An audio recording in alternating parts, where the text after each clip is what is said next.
Өзгерісті неден бастаймын? Бір сәтке көзіңізді жұмып, өз өміріңізге сырттай қарап көріңізші. Бүгінгі күніңіз кеше қандай болса, дәл сондай өтіп жатқан жоқ па? Таңертең тұрасыз, асығыс тіршілікті бастайсыз, жұмысқа барасыз, немесе үй шаруасымен айналысасыз. Кешке шаршап, қайта ұйықтайсыз. Ертең таңғы дәл осы көрініс қайталанады. Көптеген адам дәл осылай өмір сүреді. Бірақ жүрегінің түбінде бір ғана тілек жатады. Өмірім өзгерсе екен. Бәлкім сізде дәл қазір осы сөздерді іштей айтып отырған шығарсыз.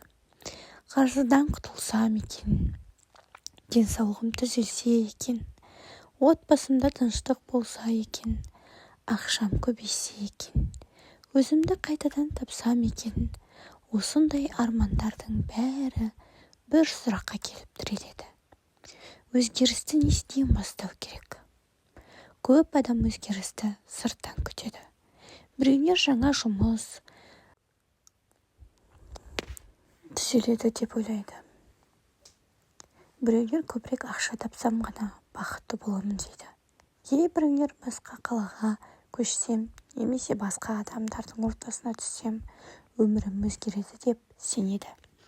Бірақ уақыт өте келе олар бір шындықты түсінеді. Орны өзгергенімен адамның өзі өзгермесе, өмірі де өзгермейді. Өйткені біздің өміріміз күн сайын қайталанатын ойларымыздың, сөздеріміздің және әрекеттеріміздің нәтижесі. Бүгін қандай ой ойласаңыз, ертең сондай шешім қабылдайсыз. Бүгін қандай шешім қабылдасаңыз, ертең сондай өмір сүресіз. Сондықтан өзгерістің алғашқы қадамы сыртқы әлемде емес, өз ішкі дүниеңізде басталады. Көпшіліктің өмірінде бір қызық жағдай болады. Жаңа жыл келгенде үлкен жоспар құрады. Биыл міндетті түрде арықтаймын. Биыл ақша жинаймын. Биыл кітап оқимын. Биыл намазымды бастаймын. Биыл өмірімді өзгертемін. Бірақ бірнеше аптадан кейін сол жоспарлардан көбісі ұмытылады. Неге? Себебі адамдар мақсат қояды, бірақ мінезін өзгертпейді. Ал мінез өзгермейінше нәтиже өзгермейді. Бір ағаштың жемісін өзгерткіңіз келсе, алдымен оның тамырын күту керек. Сол сияқты өмірдің жемісін өзгерткіңіз келсе, алдымен ішкі дүниеңізді өзгертуіңіз қажет. Өмірде екі түрлі адам болады. Бірінші адам әрдайым сылтау іздейді. Уақытым жоқ, ақшам жоқ, жасым өтіп кетті, мүмкіндігім жоқ, басқалар кінәлі. Екінші адам бір ғана сұрақ қояды. Мен бүгін не істей аламын? Осы екі сұрақтың айырмашылығы екі түрлі, тағдырдың айырмашылығы. Сылтау іздеген адам жылдар бойы бір орында тұрады, ал әрекет еткен адам баяу болса да алға жылжиды. Өмірі ешқашан бір күнде өзгермейді. Бірақ бір күн қабылдаған дұрыс шешім бүкіл өмірді өзгерте алады. Кейде адамдар үлкен өзгерісті күтеді, бірақ үлкен өзгеріс кішкентай әрекеттерден басталады. Бір бет кітап оқу, 10 минут серуендеу, бір жақсы сөз айту, біреуді кешіру, 5 минут дұға ету. Бүгінгі бір ғана дұрыс таңдау ертеңгі үлкен нәтижеге айналады. Сондықтан өзіңізден бүгін мен қандай кішкентай қадам жасай аламын деп сұраңыз. Тағы бір маңызды шындық бар. Көп адамның қорқыныштың кесірінен өзгермейді. Олар сәтсіздіктен қорқады, басқалардың пікірінен қорқады, қателесуден қорқады. Бірақ өмірдегі ең үлкен қателік ештеңе істемеу.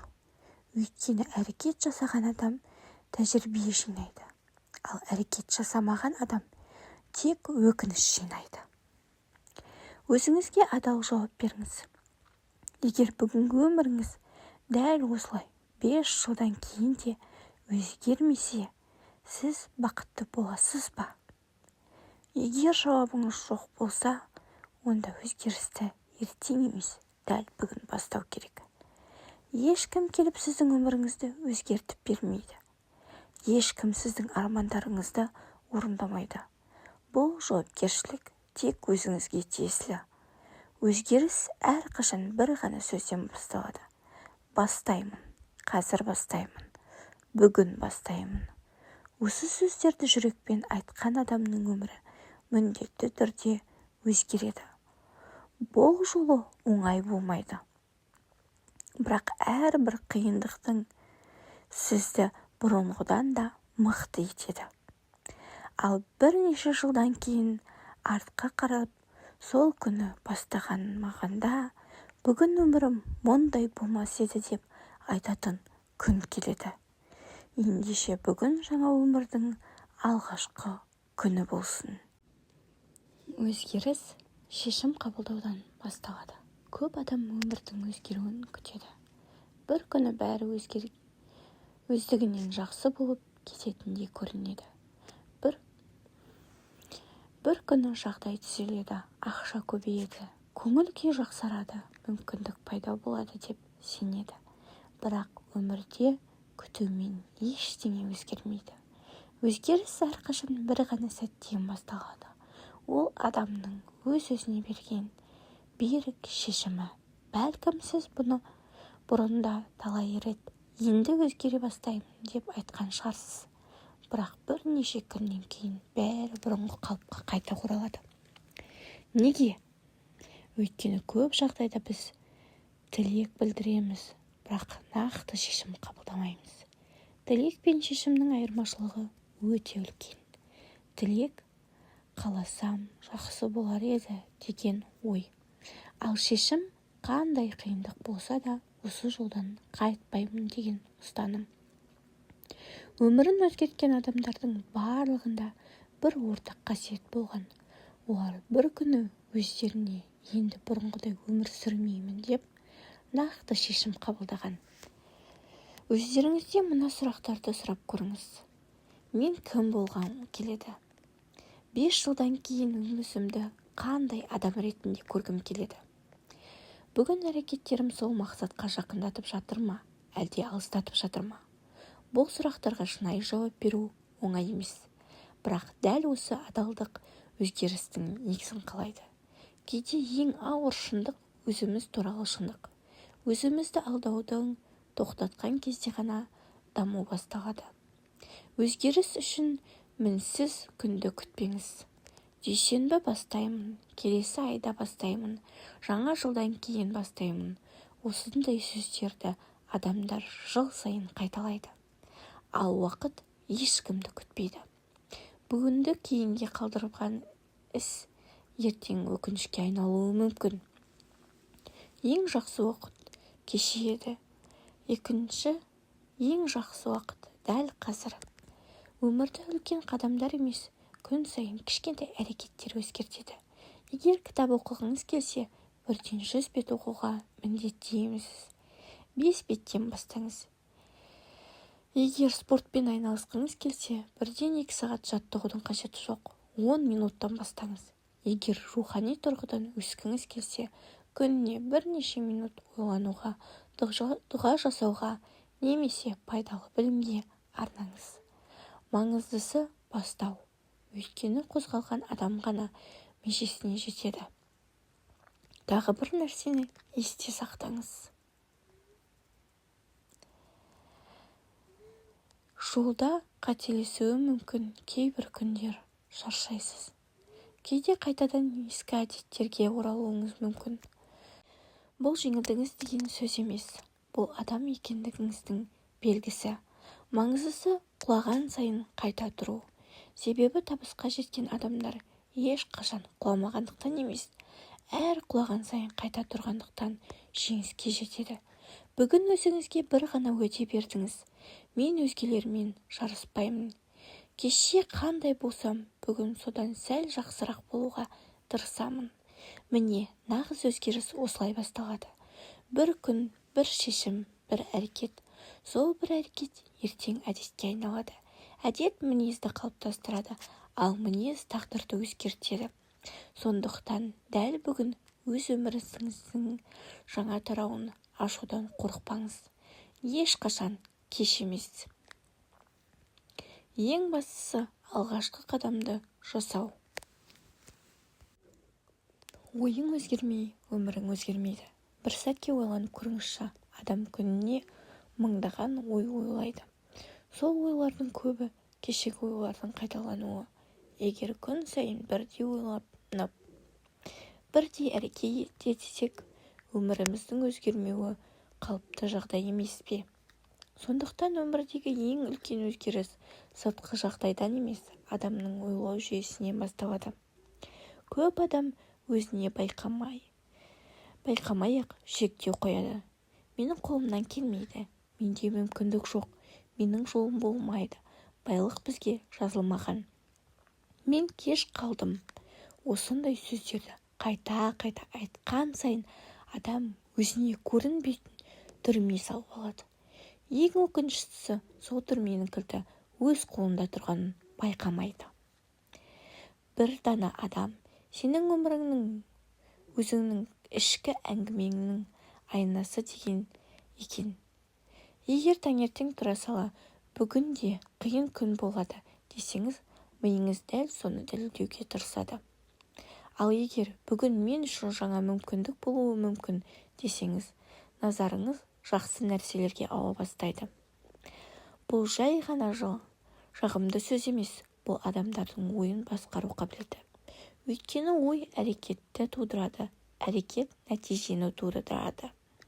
Ал нәтиже өмірді қалыптастырады. Өзіңізге мынандай сұрақ қойыңыз. Сіз өзіңізбен қалай сөйлесесіз? Қателескен кезде өзіңізді жігерлендіресіз бе, әлде кінәлайсыз ба? Көп адам айналасындағыларға жақсы сөз айтып жүреді, бірақ өзіне келгенде өте қатал болады.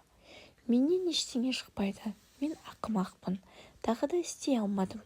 Осындай сөздерді күнде еститін адам қалайша өзіне сенімді бола алады? Егер ең жақын досыңыз сізбен дәл осылай сөйлессе, сіз онымен араласуды тоқтатар едіңіз. Ал өзіңізге күн сайын солай сөйлейсіз. Бүгіннен бастап ішкі даусыңызды өзгертіңіз. Өзіңізді мақтаңыз, бірақ құрметтеңіз. Өзіңізді алдамаңыз, бірақ кемсітпеңіз. Тағы бір маңызды нәрсе бар. Біздің ойымызға қоршаған орта қатты әсер етеді.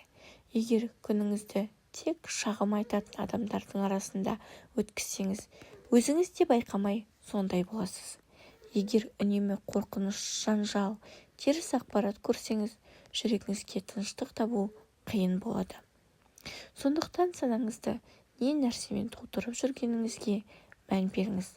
Пайдалы кітап оқыңыз, жақсы әңгімелер тыңдаңыз, рухыңызды көтеретін адамдармен араласыңыз.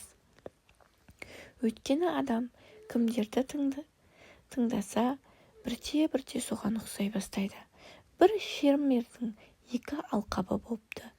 Бірі күнде суарып, арам шөбін жұлып отырған. Екіншісі қараусыз қалдырған.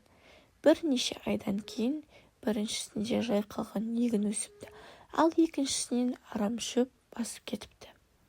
Біздің санамыз да дәл сондай. Егер жақсы ойларды өсірмесек, оның орнын қорқыныш, күмән, жалқаулық басып алады. Жақсы ой өздігінен көбеймейді. Оның күн сайын тәрбиелеу керек. Есіңізде болсын, өткен өміріңіз сіздің болашағыңызды анықтамайды. Кеше жіберген қателігіңіз ертеңгі тағдырыңызды міндетті түрде шешпейді. Маңыздысы бүгін қандай адам болуды таңдағаныңыз. Бәлкім сіз талай рет сүрінген шығарсыз. Бәлкім армандарыңыз орындалмай қалған шығар. Бірақ бұл сіздің өміріңіз аяқталды деген сөз емес. Күн сайын жаңа таң атады. Ал әрбір жаңа таң жаңа мүмкіндік. Өміріңізді өзгерткіңіз келсе, алдымен ойыңызды өзгертіңіз. Ойыңыз өзгерсе, сөзіңіз өзгереді. Сөзіңіз өзгерсе, әрекетіңіз өзгереді. Әрекетіңіз өзгерсе, әдетіңіз өзгереді. Әдетіңіз өзгерсе, мінезіңіз өзгереді. Ал мінезіңіз өзгерсе, тағдырыңыз да өзгереді. Сондықтан бүгіннен бастап жүрегіңізге бір ғана сенімді орналастырыңыз. Мен кеше кім болғанмын? Маңызды емес, маңыздысы бүгін кім болуды таңдаймын. Міне нағыз өзгеріс дәл осы ойдан басталады. Жаман әдеттерден арылмай жаңа өмір басталмайды. Адам өмірін бір ғана үлкен шешім емес, күн сайын қайталанатын әдеттер қалыптастырады. Көпшілік тағдырын өзгерткісі келеді, бірақ әдеттерін өзгерткісі келмейді. Бірақ адам мен бай болғым келеді, дейді. Бірақ уақытын босқа өткізеді. Екінші адам денсаулығы жақсы болсын дейді, бірақ өз ағзасына зиян келтіретін әдеттерден бас тартпайды. Үшінші адам отбасымда тыныштық болсын дейді, бірақ ашуға ерік беріп, ең жақын адамдарын ренжітеді. Сонда өмір қалай өзгереді? Өйткені нәтиже әдеттің жемісі. Бір сәтке өз күніңізді елестетіңіз. Таңертең оянғаннан бастап кешке дейін не істейсіз? Телефонға қанша уақыт қарайсыз? Пайдалы кітапқа қанша минут бөлесіз? Отбасыңызбен қанша уақыт сөйлесесіз? Өзіңізді дамытуға қанша күш жұмсайсыз? Көп жағдайда біздің болашағымыз дәл осы сұрақтардың жауабында жасырынып тұрады.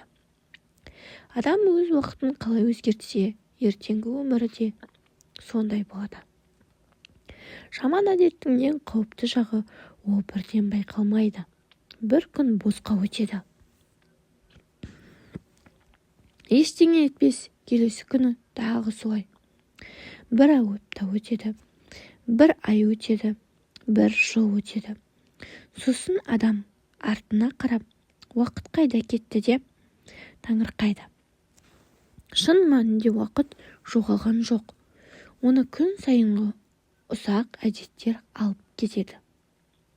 Егер өміріңізді өзгерткіңіз келсе, бірден 10 нәрсені өзгертемін деп әуре болмаңыз. Бір ғана әдеттен бастаңыз. Мысалы, күн сайын таңертең ерте тұру. Күніне 10 бет кітап оқу. 15 минут серуендеу. Әр күнге жоспар жазу. Ұйықтар алдында телефонды 1 сағат шетке қою. Осындай кішкене әрекеттер бірнеше айдан кейін үлкен нәтижеге айналады. Кейде адамдар менде ерік-жігер жоқ дейді, бірақ мәселе ерік-жігерде емес, мәселе қайталануда. Не нәрсені күн сайын қайталасаңыз, сол сіздің табиғатыңызға айналады. Бастапқыда қиын болады, кейін үйренесіз. Ақырында ол сіздің өмір салтыңызға айналады. Сол кезде бұрынғы әдеттер өздігінен әлсірей бастайды. Есіңізде болсын, жаман әдетпен күресудің ең жақсы жолы оның орнын жақсы әдетпен алмастыру. Бос уақытты телефонмен емес, пайдалы біліммен толтырыңыз. Ашуды үнсіздікпен жеңіңіз, шағымды шүкіршілікпен алмастырыңыз. Жалқаулықты кішкентай әрекетпен жеңіңіз. Өйткені жарық жағанған жерде қараңғылық ұзақ тұрмайды. Бүгін өзіңізге бір ғана сұрақ қойыңыз. Егер мен дәл осы әдеттерімнен тағы 5 жыл өмір сүрсем, қандай адамға айналамын? Егер бұл жауап сізді қуантпаса, онда бүгін өзгерудің уақыты келді. Өйткені болашақ кенеттен пайда болмайды. Ол бүгінгі таңдауымыздың құралады. Әрбір жақсы әдет жарқын болашаққа салынған кірпіш. Әрбір жаман әдет өз қолымызбен тұрғызылған кедергі. Таңдау әрқашан өзіміздің қолымызда. Бәлкім сіз бүгін бүкіл өміріңізді өзгерте алмассыз, бірақ бүгін бір ғана жақсы әдетті бастай аласыз. Ал кейде адамның тағдырын өзгертетін нәрсе дәл сол бір ғана жақсы әдет болады. Қорқынышты жеңбей жаңа өмірге қадам басу қиын. Әр адамның жүрегінде бір қорқыныш болады. Біреу жоқшылықтан қорқады, біреу адамдардың сынынан қорқады, біреу қателесуден қорқады, ал енді біреу өзгерудің өзінен қорқады. Қызығы, көп адамдар қазіргі өміріне риза емес, бірақ соған қарамастан таныс өмірден кетуге батылы жетпейді. Себебі адамға белгісіз нәрсе әрқашан қорқынышты болып көрінеді. Бірақ бір нәрсені есте сақтаңыз. Қорқыныш тоқта деген белгі емес. Қорқыныш өсудің алдында тұрғаныңыздың белгісі. Бала алғаш рет жүруді үйренгенде не болады? Ол қайта құлайды. Бірақ ешкім оған сенің қолыңнан жүрмейді, енді жүрме демейді. Өйткені бәрі біледі, құлау үйренудің бір бөлігі. Ересек адамдар ғана бір рет сүрінсе өзіне сенуден қалады. Бұл мен кемес екен, менен шықпайды. Кеш қалдым. Осындай сөздер армандарды өлтіреді. Көп жағдайда біз сәтсіздіктен емес, адамдардың пікірінен қорқамыз. Егер мені күлкі етсе ше, егер қолдамаса ше, егер сынаса ше. Бірақ ойланып көріңізші, сіздің өміріңізді сіз үшін ешкім өмір сүрмейді. Ендеше неге өз тағдырыңызды өзгелердің пікіріне тапсырасыз? Бүгін сіздің сынаған адамдар ертең сіздің жетістіктеріңізге таңдануы мүмкін. Сондықтан әр адамның көңілінен шығуға тырыспаңыз. Өзіңіздің ар-ұжданыңыздың алдында таза болуға тырысыңыз. Тағы бір қорқыныш бар. Ол мен кеш қалдым деген ой. Кейбір адамдар 30 жасында өзін кеш қалдым дейді. 40-тағы адамда солай ойлайды. 50 жастағы адамда армандарынан бас тартады. Бірақ өмірдің ең үлкен өкініші кеш бастау емес. Ең үлкен өкініш мүлде бастамау. Бүгін басталған іс ертең нәтиже береді. Ал ешқашан басталмаған іс өмір бойы арман болып қала береді. Бір дана сөз бар. Батылдық қорқыныштың жоқтығы емес, батылдық қорықсаң да алға жүру. Мықты адамдар ешқашан қорықпайды деп ойламаңыз. Олар да қорқады.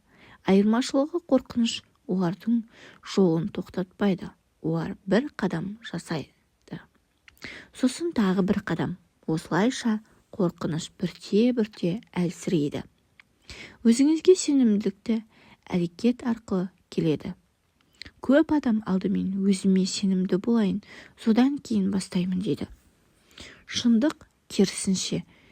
Алдымен бастайсыз, кейін тәжірибе жинайсыз. Содан соң ғана сенімділік қалыптасады. Егер жүзуді үйренгіңіз келсе, судың жағасында тұрып алып, жүзуді үйрене алмайсыз. Суға түсу керек. Өмірде дәл солай. Бүгін өзіңізден сұраңыз. Мен ұстап тұрған ең үлкен қорқыныш қандай? Оны қағазға жазыңыз. Содан кейін тағы бір сұрақ қойыңыз. Егер мен сол қорқынышты жеңсем, өмірім қалай өзгерер еді? Көп жағдайда адамдарды тоқтатып тұрған кедергі сыртта емес, ол өзінің ойындағы күмән. Сол күмәнді жеңген күні жаңа өмір есігі ашылады. Есіңізде болсын, өмір батыл адамдарды жақсы көреді. Арман тек армандап жүргендерге емес, әрекет еткендерге бұйырады. Егер бүгін кішкентай болса да бір батыл қадам жасасаңыз, ертең сол қадам үшін өзіңізге алғыс айтасыз. Себебі өзгеріс ешқашан қорықпайтын адамдардан басталмайды. Өзгеріс қорықса да тоқтамай алға жүрген адамдардан басталады. Мүмкін дәл бүгін сіздің өміріңіздегі ең маңызды күн шығар. Өйткені бүгін қабылдаған батыл шешім ертеңгі тағдырыңызды өзгертуі мүмкін. Тәртіп табысқа апаратын көпір. Өмірде көптеген адам табыстың құпиясын іздейді. Біреулер оны сәттіліктен көреді. Біреулер ақшадан көреді. Біреулер таныстан көреді. Ал шын мәнінде ұзақ уақыттық табыстың ең үлкен құпиясы тәртіп. Тәртіп ешкімнің көмегімен кезде де дұрыс әрекетті жасауды жалғастыру. Тәртіп көңіл күйің болмаса да бастаған ісіңді аяқтау. Тәртіп бүгінгі рахаттан бас тартып, ертеңгі үлкен нәтижені таңдау. Көп адам мотивация іздейді. Шабыт келсе бастаймын, көңіл күйім көтерілсе әрекет етемін. Бірақ мотивация қонақ сияқты. Бір күні келеді, бір күні кетеді. Ал тәртіп өмір бойы қасыңда болатын серік. Сондықтан өмірін өзгерткен адамдар мотивацияға емес, тәртіпке сүйенеді. Бір шаруаны елестетіңіз. Екі адам бір уақытта ағаш отырғызды. Біріншісі бір апта суарып, кейін жалығып кетті. Екіншісі күн сайын аз болса да суарып отырды. Бірнеше жылдан кейін қай ағаштың биік болып өсетіні белгілі. Өйткені табиғат тұрақтылықты жақсы көреді. Адамның өмірі де дәл сондай. Күнде аз ғана еңбек ету кейде бір күндік үлкен еңбектен де құндырақ. Өкінішке қарай қазіргі заман бізді тез нәтиже күтуге үйретеді. Бір кітап оқып, өміріміз бірден өзгеретінін қалаймыз. Бірақ табиғаттың өз заңы бар. Дәнді бүгін ексең, ертең жеміс бермейді. Оған уақыт керек, күтім керек, сабыр керек. Адамның армандары да дәл солай. Бүгін жасаған еңбегінің нәтижесін кейде бірнеше айдан, тіпті бірнеше жылдан кейін көресің. Сол үшін жолдың ұзақтығынан қорықпа. Қорқатын нәрсе мүлде жолға шықпау. Өзіңізге бір сұрақ қойыңыз. Күніңіз қалай басталады? Өйткені таңертеңгі алғашқы бір сағат көбіне бүкіл күннің бақытын анықтайды. Егер ояна сала телефоныңызды қолға алсаңыз, күніңізді өзіңіз емес, өзгелер басқара бастайды. Ал егер ояна салысымен мақсатыңызды еске түсіріп, жоспар құрып, пайдалы іске кіріссеңіз, күніңіз де, көңіліңіз де өзгеше өтеді. Таңғы тәртіп табысты адамдардың ортақ әдеттерінің бірі. Тәртіп дегеніміз өзіңе берген уәдені орындау. Кейде ешкім сізді бақыламайды, ешкім есеп сұрамайды, бірақ сіздің ар-ұжданыңыз бәрін біледі.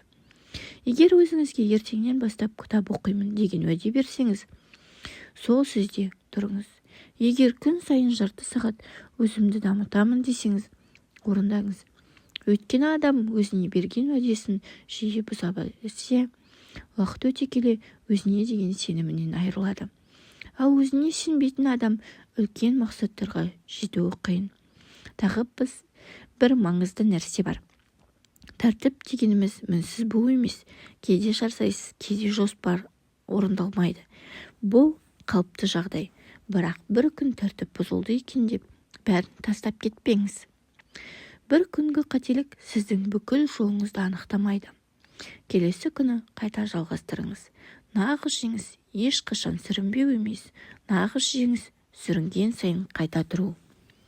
Егер бүгіннен бастап өміріңізді өзгерткіңіз келсе, өзіңізге осы 5 әдетті қалыптастыруға уәде беріңіз. Бірінші, әр күніңізді жоспармен бастаңыз. Екінші, күн сайын жаңа бір нәрсе үйреніңіз. Үшінші, денсаулығыңызға уақыт бөліңіз. Төртінші, бос уақытыңызды мақсатсыз өткізбеңіз. Бесінші, бастаған ісіңізді аяқтауды әдетке айналдырыңыз. Осы 5 қарапайым қағида бірнеше айдың ішінде сізді мүлде басқа адамға айналдыра алады. Есіңізде болсын, тәртіп адамның еркіндігін шектемейді. Керісінше тәртіп адамды жалқаулықтың құлдығынан босатады. Тәртіп адамды уақыттың қадірін білуге үйретеді. Тәртіп адамның арманына жақындатады. Тәртіп адамға өзін құрметтеуді үйретеді. Бір күні адамдар сізді жетістігіңізді көріп, сенің жолың болды деп деуі мүмкін. Бірақ олар сізді таңертең ерте тұрған күніңізді көрген жоқ. Олар сіздің шаршасаңыз да тоқтамаған сәттеріңізді білмейді. Олар сіздің үнсіз еңбек еткен жылдарыңызды байқамайды. Өйткені үлкен табыс көбіне көзге көрінбейтін күнделікті тәртіптің жемісі. Сондықтан бүгіннен бастап мотивацияны күтпеңіз, тәртіпті таңдаңыз. Себебі мотивация сізді жолға шығарады, ал тәртіп сізді мәреге жеткізеді.